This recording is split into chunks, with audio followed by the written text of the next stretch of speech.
and it's big news for Illini basketball. Admittedly, we've been off for a few weeks, and part of that is just to kind of let the dust settle and get a better idea of what the roster is going to look like instead of reacting to each and every addition that's made. But a lot of time has passed, a lot of news has happened, and today Illinois has added a European big man, Tomislav Ivisic.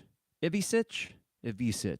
We'll learn the pronunciation exactly, but he is a 7'1" center from Croatia who is, we can't call him a stretch five because he's probably too big for that. He is a bit of a rim protector. He can also shoot the three, so he can stretch the floor a little bit, even though he's not your prototypical, as I said, stretch five. So it seems as if you added a versatile big at a position of need. You did not get one that is a proven college basketball player, but you did get one that is a somewhat proven European professional player. And to me, before we get into the specifics about this edition, to me the most exciting thing about this edition and potentially another European acquisition in the next week or two is that Brad Underwood seems to have entered this offseason knowing exactly what he wants. And he's been very calculated and very deliberate in acquiring the kind of pieces that he wants. They are not done. I think we would all agree that they need a prime scorer at the 2 or the 3. And the shooting guard position in particular, if you're looking at this from a traditional point guard, shooting guard, small forward, et cetera, kind of lens, that's where you need a proven commodity, and maybe you do get that sometime in the next few weeks. If you do, it's hard to look at this roster and find much in the way of holes. Now, these are guys that are not proven at the Big Ten level, but this is where Brad Underwood's history of getting good players from the transfer portal, and now apparently Europe, leads you to believe that, hey, this is actually trending in a good direction. It's going to be more difficult to prognosticate what the ceiling or the floor of this team is going to be until we see them. But it's difficult to imagine when you look at just each and every individual that's been acquired, and whether it was how highly regarded they were as a high school recruit, how they still produced at whatever D1 school they were at, or in this case, European Professional League. It's a lot of question marks, but at the same time, other than a Jake Davis, you aren't really acquiring projects. You are acquiring ready-made basketball players. How it all fits together, that's ultimately going to be an indication of Brad Underwood, the coach. But as far as the accruer of talent, it's looking pretty good so far. Yes, you don't have a Terrence Shannon Jr. or Coleman Hawkins coming back. At least we don't think a Coleman Hawkins would come back either. So there are those lack of proven stars, for lack of a better term, and we can't guarantee that Ben Humichrous, whichever you say it, all these names, we're going to learn them so well, though. So if I mispronounce a little bit, that's my bad. Though maybe he is the next Marcus Damask. Even if he's like Marcus Damask light, that's still a really good place to be in. Now, when it comes to this big man and why it excites me, the fact that Brad Underwood says, you know what, screw this ridiculous amount of money being thrown around for D1 centers, which is what it sounds like. $2 million apparently for Cliff Omoyuri to go to Alabama. Really good player, no doubt, but he's basically a rim protector and a dunker. Good at that, but is he worth $2 million a year? Apparently, this market for fives is insane. And even though Illinois has a lot in the NIL pool to take some money from, they don't have unlimited money to spend. They don't have unlimited resources. So this seems to me like a calculated decision where they probably had to go spend money to lure a guy away from a professional league. One that already, at least his brother, whose first name starts with a Z Ivisic, has that relationship with Orlando Antigua. You have to think that that helped with this as well, and you have to think that it was cheaper than $2 million for a Cliff Omoyuri or some of the other bigs that are out there. So I do like the pivot that Brad Underwood made. It's like he read the market and said, and then Orlando Antigua said, I got a guy, and immediately it may pay dividends. I want to read from Jeremy Warner's article on 24/7 Sports. Official Illini land Croatian big man Tomislav Ivisic. Yeah, let's go with that. Ivisic. From Jeremy. Croatian big man Tomislav Ivisic has committed to Illinois and signed a national letter of intent and a Big Ten tender of financial aid. The 7-foot, 230-pound center played for SC Derby in Montenegro this past season. Ivisic, 20, is from Vodis, Croatia, and is the twin brother of former Kentucky big man Zvonimir Ivisic. Zvonimir. What a name. I love these names. Whom Illinois assistant Orlando Antigua coached last season in Lexington. A few bullet points from Jeremy's article. In 24 games for SC Derby this past season in the ABA League, Ivisic averaged 7.3 points, 3.9 rebounds, 0.9 blocks, and 1.3 assists. He shot 63.5% from two and made 13 of 32 threes, that's 40%, and 13 of 15 free throws, that's 87%.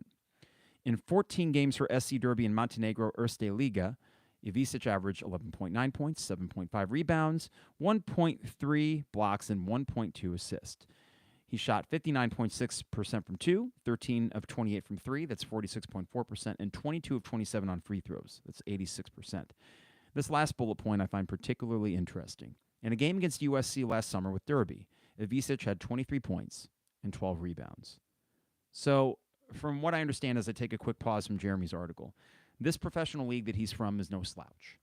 And if you are having shades of Matisse Vasile or even Nico Moretti or Zachary Perrine, whichever, I understand. The European route, other than a Georgi Bashanishvili, hasn't worked out all that great for Illinois in the past. But this seems to be a bit more of a proven commodity.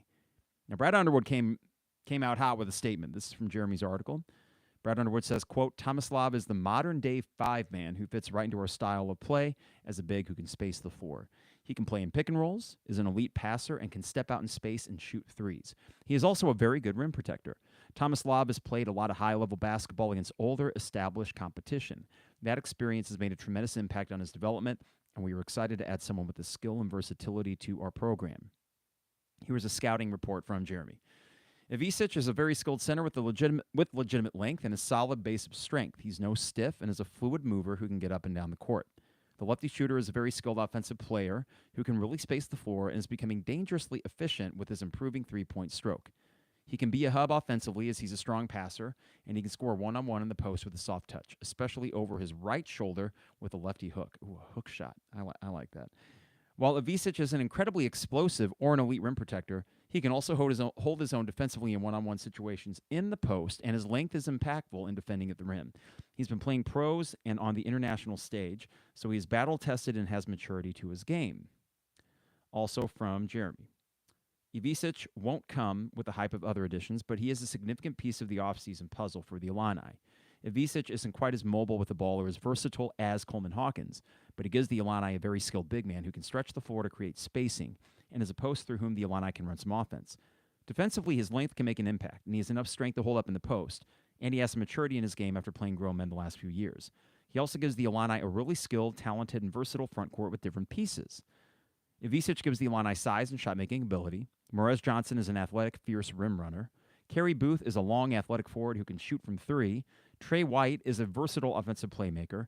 And Ben Humichrous and Jake Davis are high-level shot makers. The Illini should once again have a very formidable offense with a lot of size. What's next, according to Jeremy? The Illini have 3 scholarship spots available. Atop the list of needs is adding another playmaker and scorer on the wing, preferably a veteran with size and athleticism, who can put pressure on the rim and also stretch the floor. All right. They have a big board at 24/7 Sports, and that would be for premium members. Highly recommend that you give that a shot. Those guys have their fingers on the pulse.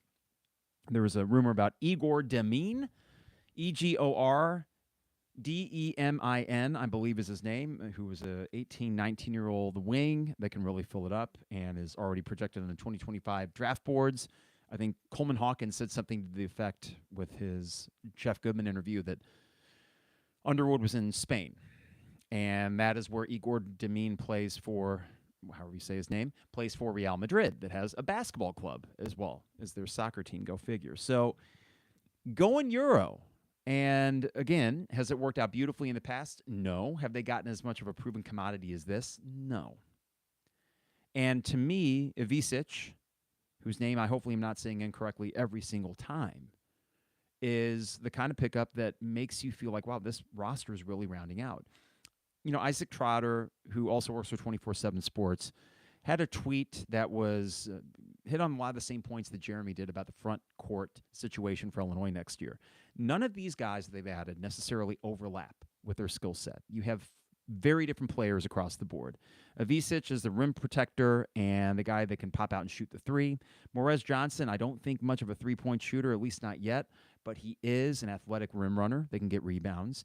You have a Ben Humichrous, who defensively might leave you wanting, but is 6'9" and can fill it up. And then Carey Booth, who showed a lot of potential at Notre Dame. Is there a Coleman Hawkins there in terms of proven D1 commodity? No, there's not. So it's not like I'm coming on here today and saying, Final Four. I do think, though, you're very much raising that floor. With the pieces you've acquired, it seems like you have a sneaky, experienced team. Most of these guys, and I don't know if this matters in the transfer portal age, most of these guys aren't necessarily one-year deals, at least not in terms of eligibility. Whether they choose to leave on their own volition, that's up to them. But most of these guys could stay more than 1 year. And if that's the case, then you take this group and add Jeremiah Fears, okay, who's shaping out to be like an all-American talent in high school. I guess my point is Brad Underwood just keeps bringing in talent. And the fact that he's finding new avenues to do that, where the transfer portal, as we know, is a mess. But what has he done since the beginning of this offseason? Whether it be a Kylan Boswell or a Jake Davis or a Trey White or a Carey Booth. Other than, let's say, Maddox, who ended up committing to Xavier. To my knowledge, there's no one that they brought in for a visit that has ended up spurning them to go somewhere else. I don't know if A.J. Storr ever even came in here. And he's at Kansas for a heck of a lot of money. Good for him, right? But overall, this seems to have been an offseason where they went in with a plan and they are executing that plan. And whether or not they've had to adapt along the fly, maybe so. Was this a name that was out there before Orlando Antigua came in? I don't know. Somehow I doubt it, because how would that connection have been made beforehand? But in order to maximize this amazing assistant that you got, a few weeks later, you go to Croatia or whatever club he's playing for, Montenegro, which is Serbia, right? And you bring in a guy whose brother is already a proven talent at the D1 level. And while Tomislav Ivisic doesn't seem to have the draft buzz as Zvonimir Ivisic, his brother, he does seem to have the measurables and, if you watch the tape, the talent in order to be a pretty good player off the jump. So it's exciting. And it will be weird, sure, going into State Farm Center in late October or early November and seeing this completely new team, minus Ty Rodgers and Dre Gibbs-Lawhorn, seeing this completely new team. But it's also exciting. And this is where you're going to have to lean a little bit on Brad Underwood as the coach to see if he can somehow get this group of what will probably end up being 10 brand new pieces to coalesce. It's exciting times. So we're back with the 200 level here. And I got to thank our sponsors before we get into some other stuff we want to talk about today.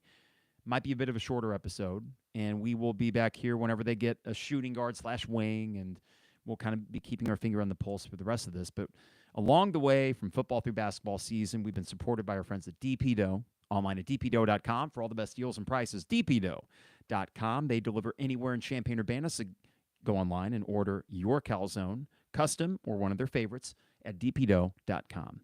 Also, Dogtown Heating, Air, and Plumbing, your home's best friend. Give them a call at 217-841-4728. Dogtown can get your AC checked up, can get it tuned up in time for the warm weather ahead. We've already had some 80-degree days. I'm sure your home has felt hot in those days. Ours didn't, though, because our AC's purring like a kitten, thanks to the folks at Dogtown Heating, Air, and Plumbing, 217-841-4728. Also, Owen Builders, LLC. I'm on owenbuildersllc.com for home additions, patios, decks. Check out a gallery of their excellent work online at owenbuildersllc.com. And finally, State Farm agent Brian Hansen online at brianismyguy.com. Life, auto, home, business renters, you name it. Brian is my guy, and he could be your guy as well at brianismyguy.com. Champagne Showers Podcast Network, appreciate them.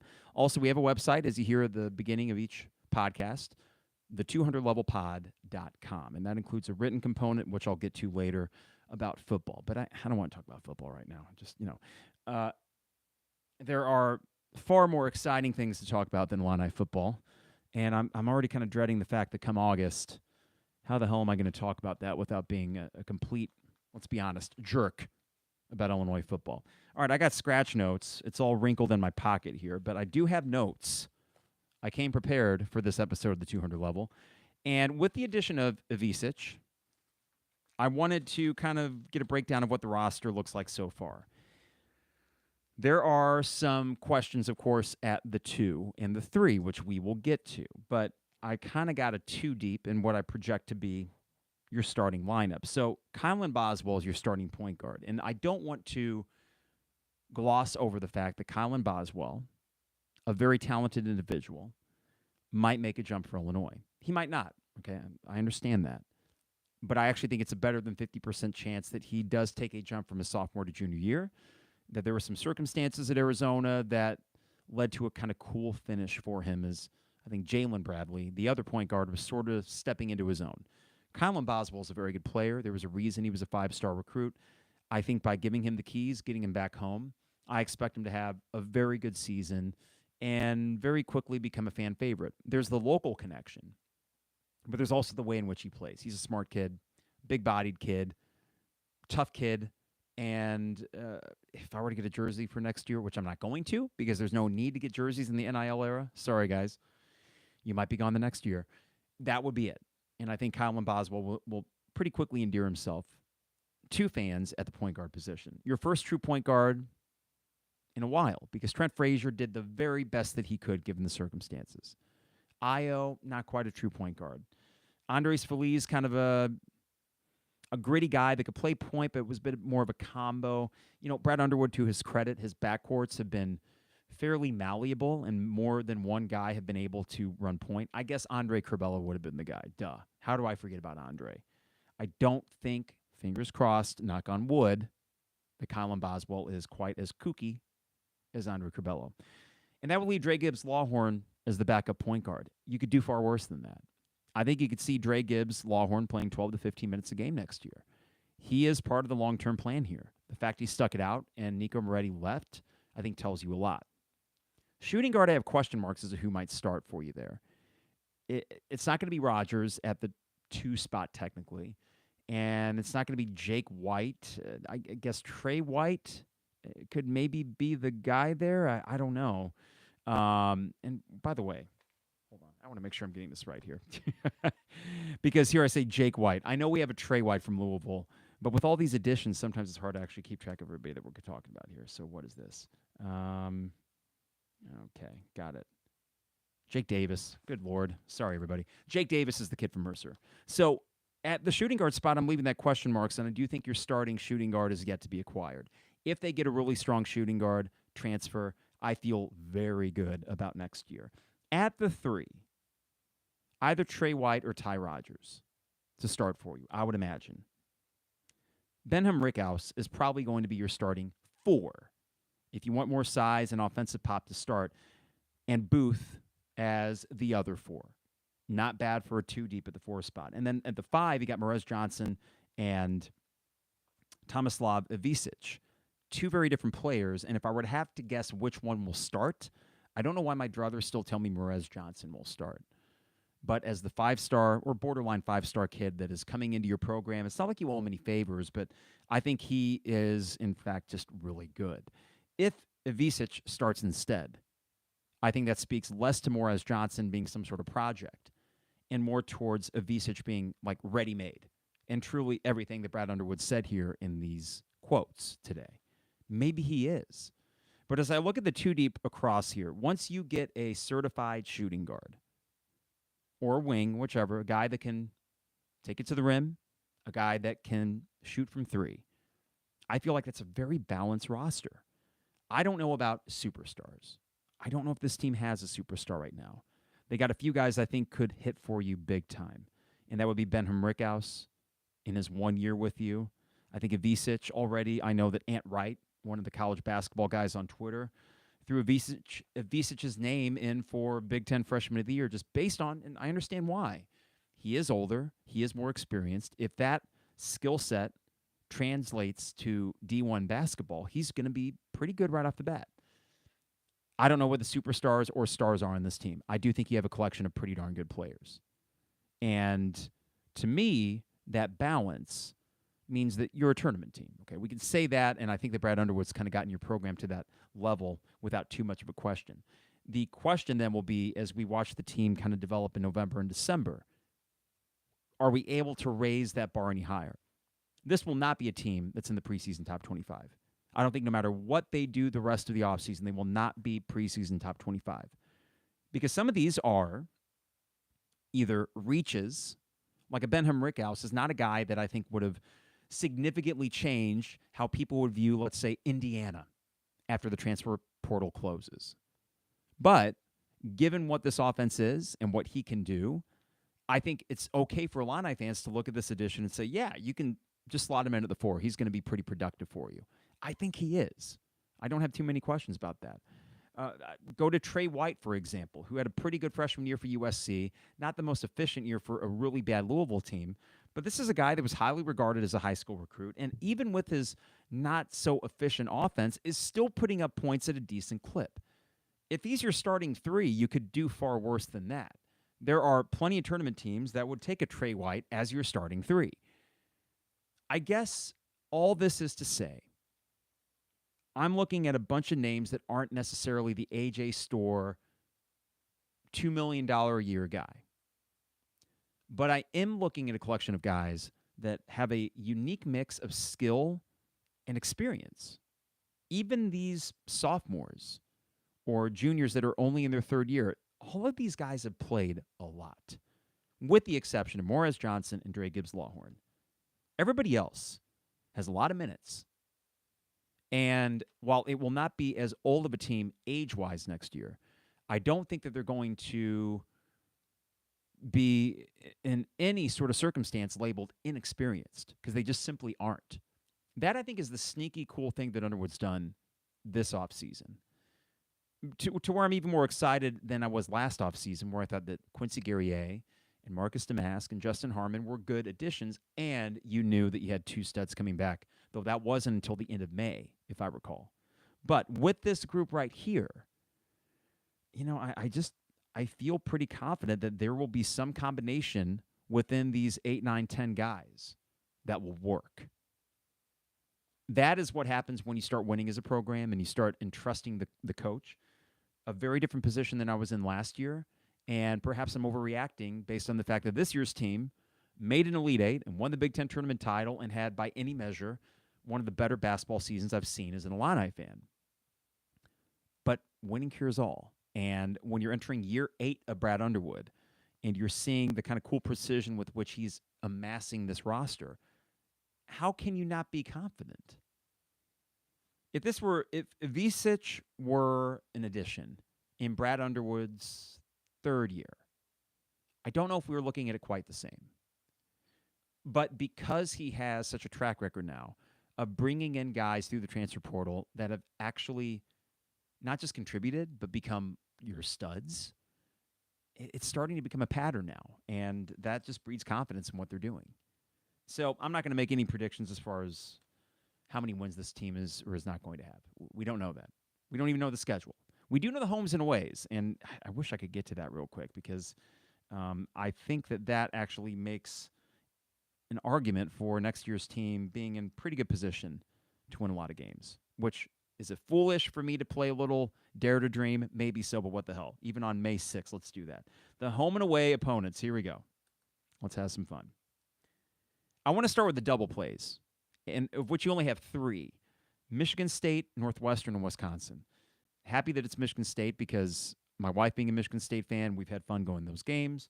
If it works out, we'll go to East Lansing again. Northwestern, they got to take a step back without Boo Buie, right? Just beat them twice, okay? Can we just – they had their tournament team last year.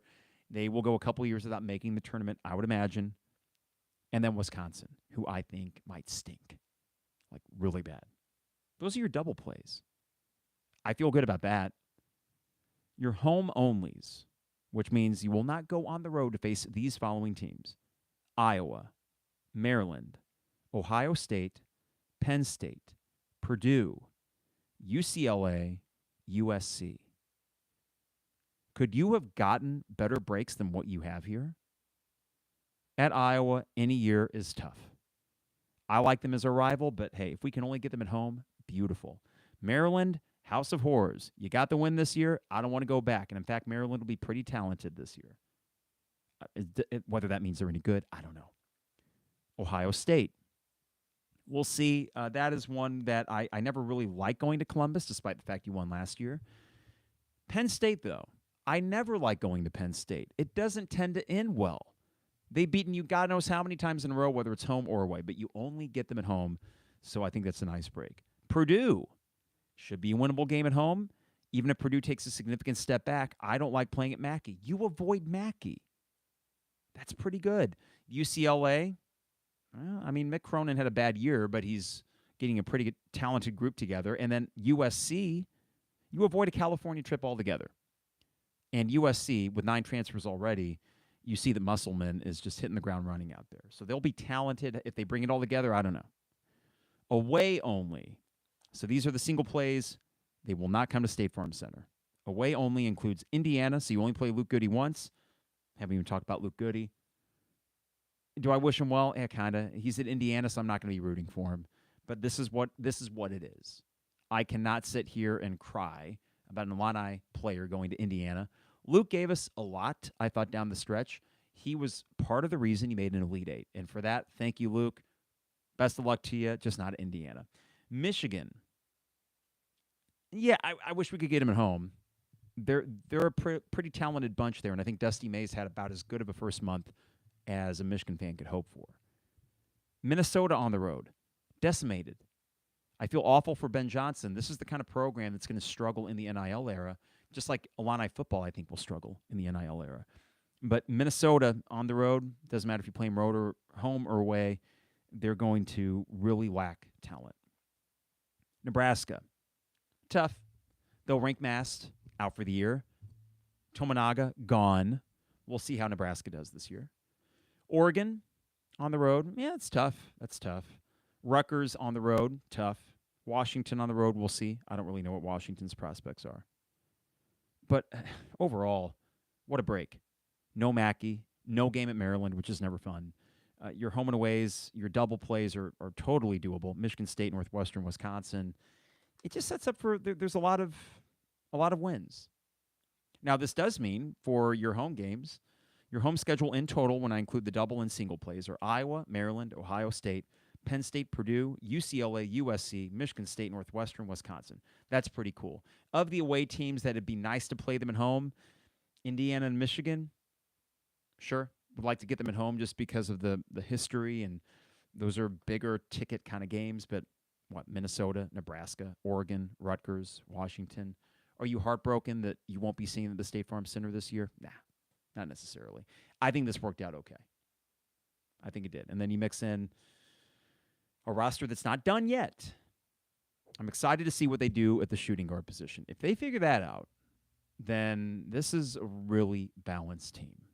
I'm not going to make any Elite Eight or bust because that's just not how it works. But I do think that it would be tantalizing to imagine what the peak of that group of players would be. And it might be foolish for me to do this in the NIL era, but look at this group and think, okay, if you were to retain most of them, let's say you have a good year, people find their roles, they're feeling good about where they're at. Even with the attrition of 2 or 3 guys, but you keep the rest and add a Jeremiah Fears and then another 1 or 2 through the transfer portal, it just feels like you're doing that rare kind of thing where you could have your cake and eat it too. Bring in immediate help, but not lose them immediately after 1 year. That is a really difficult balancing act in this day and age of college basketball. We'll see if Brad Underwood can do that. A couple more things I want to talk about today before we get out of here. There is news, if we want to call it that, on the Terrence Shannon Jr. case. And the reason I bring this up, and I know that I didn't talk about it too much after he came back on the court because people that were more cynical about it, opposing fans could look at that and say, well, what, are you turning a blind eye to it? And I would understand why the cynic would potentially look at it as such. But part of it was, at the end of the day, we are a sports podcast, and we will react to the newsy things, but really from when he came back through the end of the basketball season, there wasn't a whole lot in the way of news about his case.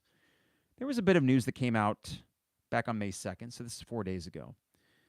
His team filed a motion for a Daubert hearing and to exclude expert testimony. Now, I'm going to read this legalese as quickly and as efficiently as I can. Terrence Shannon, by and through his attorneys Tricia Bath and Thomas J. Bath Jr., moves the court for an order excluding the testimony and reports of Jennifer Hewitt, who is apparently an expert witness, as the proposed testimony is impermissible per Daubert versus Merrill Dow Pharmaceuticals and Kansas case law. Mr. Shannon requests a hearing on this issue prior to the trial. Now, what I want to try to do here is zoom in on some of the details from this release. This is an electronic filing May 1st from the Douglas County District Court in Lawrence, Kansas. Anticipated findings of facts according to Terrence Shannon's legal team. Number 1, the day after the alleged incident, a SANE examination was done. That is a sexual assault examination kit. This examination included the collection of swabs from numerous locations on the complaining witness, hereinafter MN. That's how they're labeled in this. Body and clothing. Okay. Number 2, police later collected a mouth swab from Terrence for DNA comparison. So far we have DNA swabs collected from a SANE examination of the potential victim and a mouth swab from Terrence. 3, per a KBI report, examination of, the vaginal and external genital swabs revealed no male DNA. Number 4, as to swabs from the potential victim's underwear, let's see here, due to where did this go? Gosh darn it. Well, let's see here. It looks like that's cut off. Long story short, the argument from Terrence Shannon's legal team is that there is no DNA evidence linking Terrence to this crime. And there are people that have poured through this, and they find, oh, look, this says that, for example, Section 1.4 in this filing says, not enough overlapping data exists between the two samples to make any statements about a possible common contributor. However, based upon data at the something locus, this is scientific jargon, it is possible the DNA detected on these two samples from the victim combined is from a total of 5 male contributors. Now, that, of course, caused quite the firestorm amongst Illini Twitter and Illini message boards, and I want to be cautious about this because I don't know if that necessarily reads as, oh, the potential victim certifiably had 5 other males' DNA on her person. I don't know if that's what that necessarily means or if it's just a possibility. Regardless, what I don't want this to turn into, because we're still lacking information, and this is just a filing from Terrence Shannon's legal team. I don't want to get into anything resembling, for lack of a better term, slut-shaming. We don't know yet. But I will say from a legal perspective, wouldn't you think that this is pretty damning stuff for the prosecution? If there's no DNA evidence of Terrence Shannon Jr., and I will admit wholeheartedly, looking at the police filings from way back in December and January, that there are enough inconsistencies, it being in a public place, a lack of witness testimony, it just seemed flimsy, and that DNA was going to be the thing that would maybe do him in if he, in fact, had done this. At the moment, it doesn't look like there is any DNA evidence linking him to it. If it is true that he did not do any of this, and the lack of DNA evidence is because he had no sexual assault, no rape, any of that, then I wish nothing more for Terrence than to get drafted, have a successful career, and be welcomed back to the State Farm Center like any other player. If you were to ask me for whatever little a hunch is worth, my hunch tells me that he will be exonerated as much as one can be in this legal process, and it won't be through some sort of settlement that leaves anything fuzzy. Whether this gets dismissed, I don't know. I don't even think that he would be, at this point with the DNA evidence or lack thereof, I don't even think his team would plead down. I don't know if that was ever part of the plan. If he didn't do this, I want him to be as remembered as any other Illini basketball player, and I don't want this to hang over him to a point where it would affect his legacy at the university with fans. I don't anticipate that it will if this holds. And then the question is, do we look back on this with some anger at the accuser? And I mentioned before back in December and January that when you look at cases like this, and when you look at just sexual encounters amongst young adults, there is always a fuzziness and a yuckiness because they're just young people that don't really know what the hell is going on. And that's not to excuse truly abhorrent behavior, which does happen on college campuses. But I do think the majority of these encounters between young people are just awkward and weird. And they're just ill-equipped to really handle so many of the sort of social cues and other things that would make this far less messy. I would imagine that Terrence met this girl, or at the very least he was in the same place as her. Otherwise, how do we get to this point where this is ever brought up and brought to a charge? A rape charge, no less. But if you are someone that looks at this and gets a little pissed off at the idea that he was potentially falsely accused, I think it's okay to be a little pissed off if that is the case. What do you do with that anger? I don't know. Are they going to charge the accuser? I don't think so. And you could argue that something like this, if it is a false accusation, well, there should be something that happens to the accuser. I wouldn't disagree with that if this were truly a false accusation. I just get the feeling, and call this rank speculation and maybe irresponsible on my part. I'd like to think, at least, that there's not some nefarious plot by some college girl that I'm going to get this guy in trouble and get his money. I know the cynical part of human nature could lead some people down that path. Instead, I think this was a weird encounter where there may or may not have been any touching. I mean, right now they say no DNA, according to his lawyers. And if that's the case, then yes, I do feel for Terrence having gone through what he went through. Are there worse things to go through in life? Yes. Does that mean that Terrence is clean as a whistle, no issues, never done anything wrong in his life? No. But does that mean he's a rapist? That's a huge word. It's a nuclear word. And one that once it gets labeled on somebody, it's very difficult to ever get away from that. So if this holds, and if the lack of evidence, which it does seem to be a dearth of evidence by any measure, seems to hold, then this will get dismissed. It won't even probably see court. And then he'll get drafted, and he'll be welcomed back to State Farm Center. At least he should be, if that's how it all unfolds.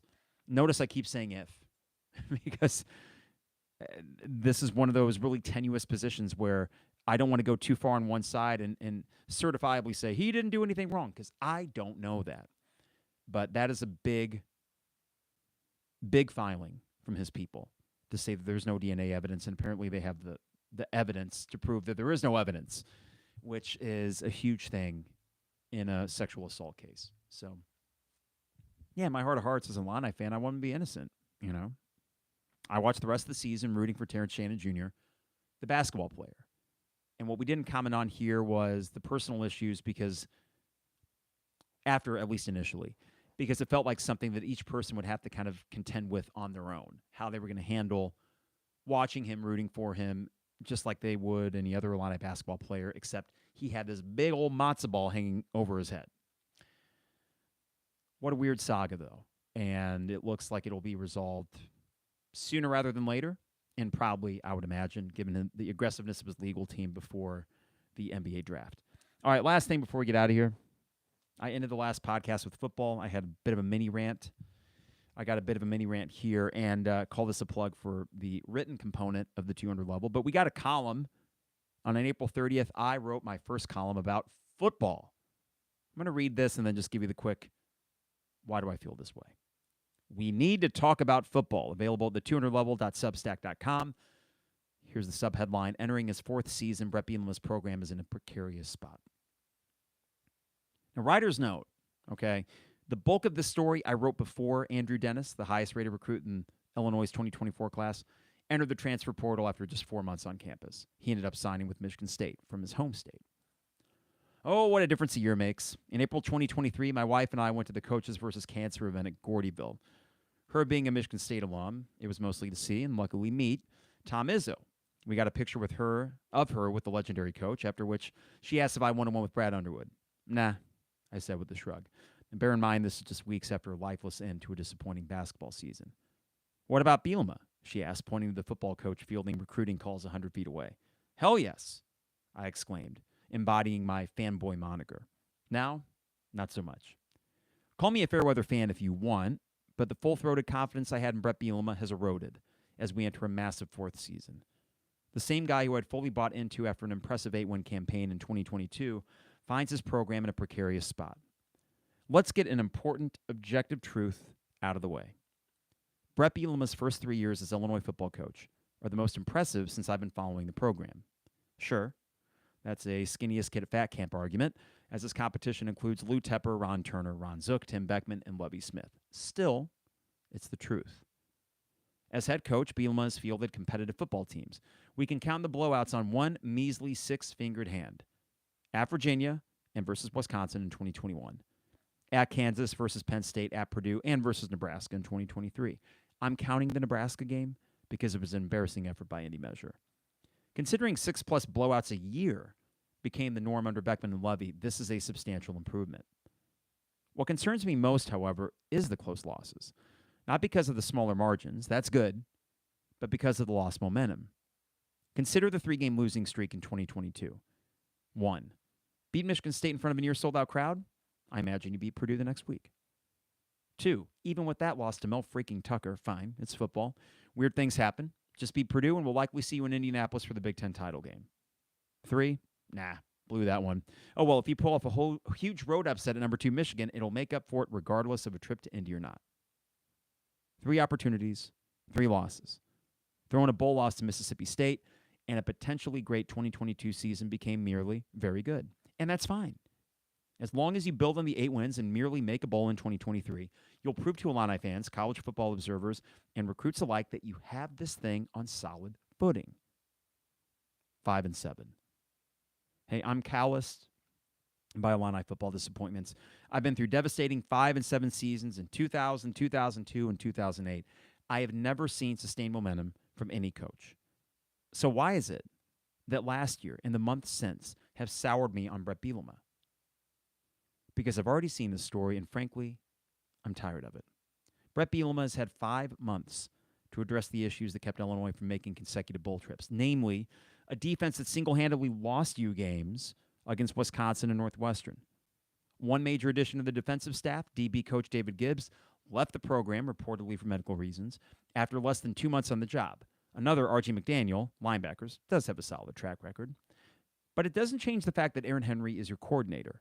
And after both the coordinator and head coach spoke about the values of, quote, learning on the job, I can't help but wonder what the hell we're doing here. Okay, fine. The defensive staff may not be the best in the country, as McDaniel tweeted on April 20th. Ugh. But if they had some talent, nah. Johnny Newton, a game-wrecking All-American DT, is gone. Keith Randolph, too. Perhaps the emergence of Gabe Akis can aid the defensive line, opening things up for Seth Coleman, an outside linebacker, but no major contributors were added to the front seven. The front seven wasn't the problem, though. It was the secondary. Outside of Xavier Scott and Matthew Bailey, what the hell do you even have back there? Couple that with the lack of trust in Aaron Henry in a post-Witherspoon, Brown, and Martin era, and I shudder to think what Jalen Daniels will do to us on September 7th.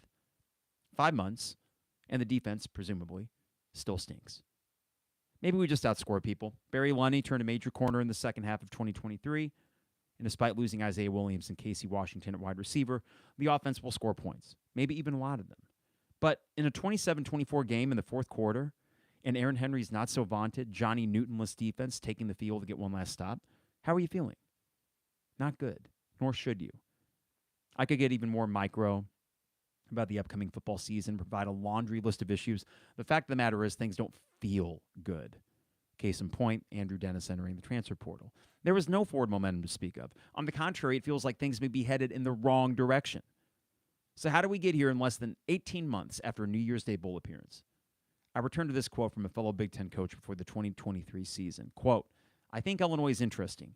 Bielema is really feeling himself right now. So I don't know if that's good or bad for them, end quote. As any Arkansas Razorback fan will tell you, it's a bad thing. The same character traits that turned Bielema into a pariah in Fayetteville seem to be emerging in Champaign. A stubbornness that doomed his tenure in the SEC seems to be rearing its head in a revamped Big Ten. Not all of this is Bielema's fault. In fact, some of it is rotten timing. The NIL era has been a boon for the men's basketball team. Donors understandably will funnel tons of cash into Brad Underwood's program because, one, they've been successful, and two, we just care more about basketball. Hell, if I were a millionaire approached by an Illinois NIL collective like Icon, I'd say, sure, take my money, but not for football. But unlike the men's program across Kirby Avenue, Bielema's inability to capitalize on an 8-win season hindered any chance of upping the NIL pot. It's reasonable to believe Illinois football is one of the have-nots of the Big Ten when it comes to luring top transfer portal talent. We can't afford another bad year and expect this coach to turn it back around. Not in this NIL climate, not in this conference, not at this football program. For Brett Bielema, the time is now, or the time may be up. I didn't like writing that. I hate it. I don't think it's overly reactionary. Sadly, it's stagnated, and I worry that with the 18-team Big Ten and the lack of money for the football program compared to other Big Ten football programs, how do you build this? How do you be a developmental program in the NIL era? I'm not looking forward to this football season, as you can tell, but we can take a break from that. I said my piece, Chrissy. I said it right there in the article, and we'll only talk about it when we need to. But we'll be back when there is more Illini basketball news. Thanks for your patience in the last couple of weeks. Again, wanted the dust to settle, have a better idea of the roster. But yeah, we're amassing a pretty cool and intriguing, tantalizing roster, and they aren't done yet. I'm really liking how Underwood has attacked this offseason. All right, before we get out of here, got to thank DPDO online at dpdo.com. Owen Builders LLC, online at owenbuildersllc.com. State Farm agent Brian Hansen, online at brianismyguy.com. And finally, Dogtown Heating, Air, and Plumbing, your home's best friend. Get your AC checked today by calling them at 217-841-4728. For Champagne Showers Podcast Network, appreciate them. Appreciate you. And remember our website, the200levelpod.com, for audio, video, and our written columns. We'll see you soon, everybody. It is the 200 level.